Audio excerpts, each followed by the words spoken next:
কি রে বাবা, ফোন বেরিয়ে যাচ্ছে, কেউ ফোন তুলছে না? বাড়িতে কেউ নেই নাকি? কিন্তু যাবেই বা কোথায়? কি রে বাবা?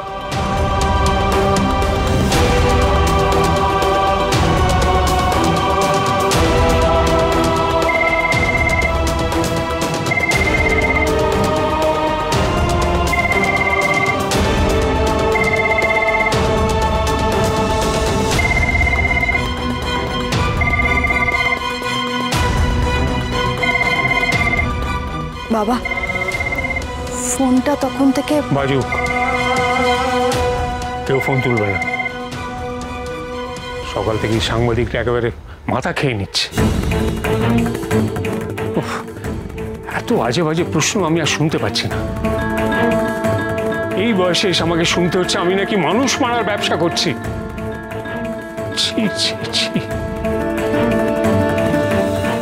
সব বাড়ির বাইরে ভিড় করে আছে সাংবাদিকরা। আমি জানি ওরাই এসব করাচ্ছে। বাবা বলছি যে আমরা না কেউ ফোন তুলছিলাম। তুমি তুমি শান্ত হও, তুমি বসো, এসো এসো, একটু শান্ত হও।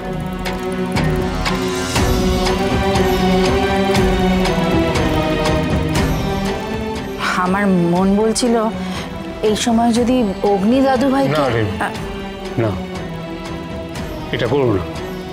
এতদিন পর কথা মায়ের জীবনের এমন একটা সময় আমি এই খবর দিতে পারবো না। কিন্তু বাবা, কথাটা যদি পরে জানতে পারে তাহলে তো আরো কষ্ট হবে। এটা ঠিক হবে না বৌমা। আমি কিন্তু একটা অন্য কথা ভাবছি।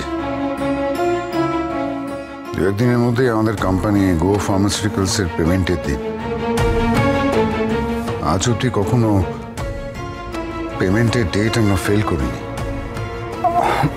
বাবা, দাদা কিন্তু একদম ঠিক কথা বলছেন। এদিকে তো আমাদের ব্যাংক অ্যাকাউন্ট ফ্রিজ হয়ে গেছে। তো সেক্ষেত্রে সত্যি কী যে হবে, আমরা ঠিক সময় মাইনে দেবো কী করে? দরদ একেবারে উতলে পড়ছে। বেশ হয়েছে, মুখ থুবড়ে পড়ুক সব, ভেঙে যাক। আমায় কোণঠাসা করা তো এবার বুঝবে। সমীর, আমরা কর্মচারীদের মাইনে দিতে পারবো না। আমার কোম্পানিতে কোনোদিন এরকম হয়নি যে আমরা মাইনের ডেট ফেল করেছি। আমাদের ব্যাংক অ্যাকাউন্ট ফ্রিজ হয়েছে যখন, তখন আমাকে অন্য ব্যবস্থা করতে হবে। অন্য ব্যবস্থা করতে হবে মানে? কি ব্যবস্থা করবে এখন তুমি? এই সময় না মাথা ঠান্ডা রাখতে হয়, মাথা খারাপ করো না। শোনো, তোমার কর্মচারীরা তোমাকে সবাই দেবতার মতো ভক্তি করে কর্তামশাই, ভালোবাসে। তারাও তো এই অবস্থার কথা দেখছে, জানছে। দুটো দিন মাইনে দিতে দেরি হলে তারা কেউ কিচ্ছুটি মনে করবে না, দেখো।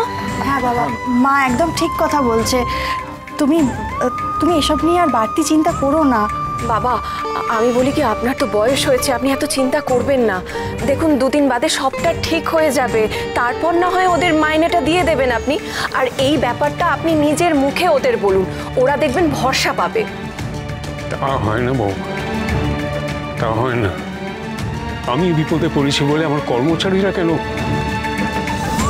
না না, তাদের তো কোনো দোষ নেই। কত রকমের দায়বদ্ধতা থাকে কতজনের, জানো? কারো বাবা মায়ের ওষুধ, কারো সন্তানের লেখাপড়া, কারো আরো নানা রকম। আমার জন্য তারা সাফার করবে কেন বলো? না না, প্রাণ থাকতে শশীভূষণ গুহ তা হতে দেবে না। আমি আমার কোম্পানির এতদিনের নিয়মের অন্যতা হতে দেব না। আমি ঠিক সময়ে মাইনে দেব সবাইকে।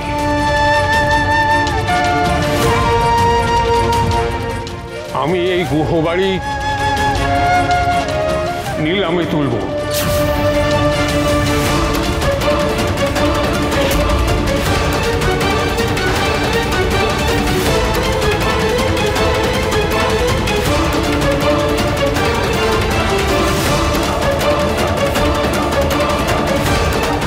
কি বললে তুমি? তোমার কি মাথা খারাপ হয়ে গেছে নাকি? বাস্তু ভিটে নিলামে তুলবে মানে? নিজেদের মাথার ছাদটুকু তুমি চাঁদ হারানোর ভয় শশীভূষণ গুহ পায় না রেণু। আমার মাথার ছাদের চেয়ে আমার কথার দাম অনেক বেশি রেণু। বাবা এসব তুমি কি কথা বলছো? আমাদের এই বাড়ি, এই গুহ বাড়ি, তাকে তুমি নিলামে তুলবে? বাবা বাবা বলছি কি, এরকম করে হুট করে কোনো সিদ্ধান্ত নিও না। তুমি তুমি আরেকবার ভাবো না প্লিজ। আমি ভেবেই বলছি।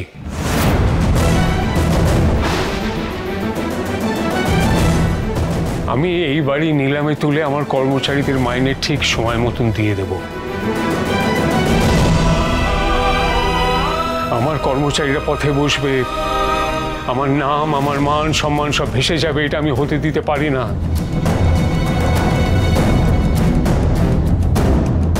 সবাই বলবে শশীভূষণ গুহ তার কর্মচারীদের মাইনে দিতে পারছে না। এটা কোনোদিন হবে না।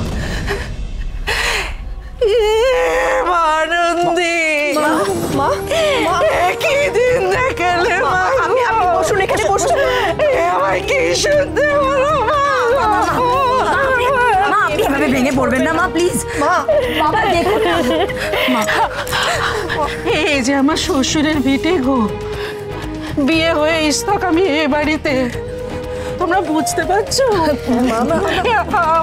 আমার এই শ্বশুরের ভিটে আছে, আজ নীরবে উঠবে, আমি কি করে মেনে নেব? মা শান্ত হন মা। আমার কথার কোনো নড়চড় হবে না। নিলামে যাব, সবাই প্রস্তুত হও।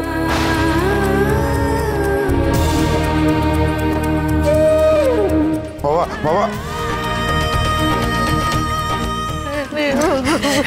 মেজো ঠাকুরপো, এখানে দাঁড়িয়ে কি দেখছো? যাও না বাবার কাছে। কি গো হাঁ করে দাঁড়িয়ে কি দেখছো তোমরা? যাও, বাবাকে বোঝাও। বাবার মাথার কিন্তু ঠিক নেই, একটু বোঝাও না বাবাকে। ঠাকুর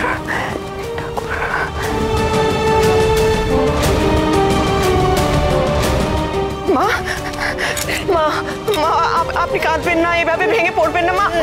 আপনি একটু জল খাবেন? জল। আবার কি নতুন নাটক শুরু হলো বাড়িতে? কে আমাদের ক্ষতি করতে চাইছে? কে বা কারা? আমাকে জানতে হচ্ছে তো।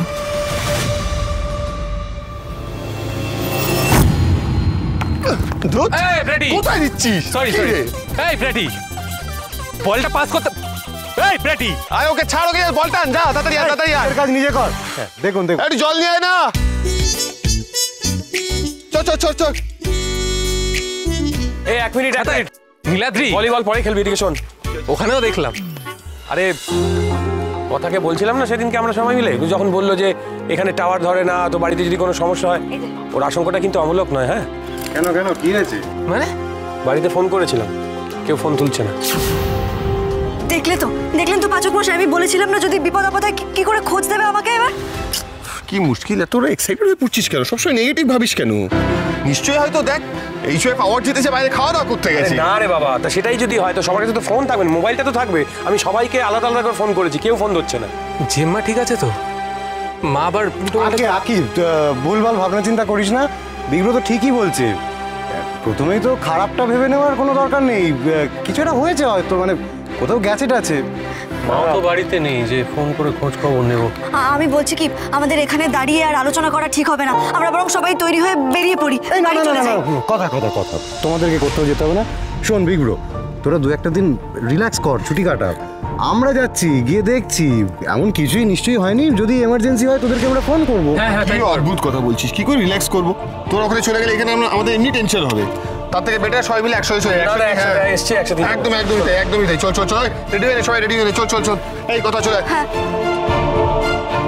হে মা আনন্দী, কোনো ক্ষতি হতে দিও না, রক্ষা করো মা। কি এমন বিপদ হলো যে সবার সঙ্গে যোগাযোগ বন্ধ হয়ে গেল?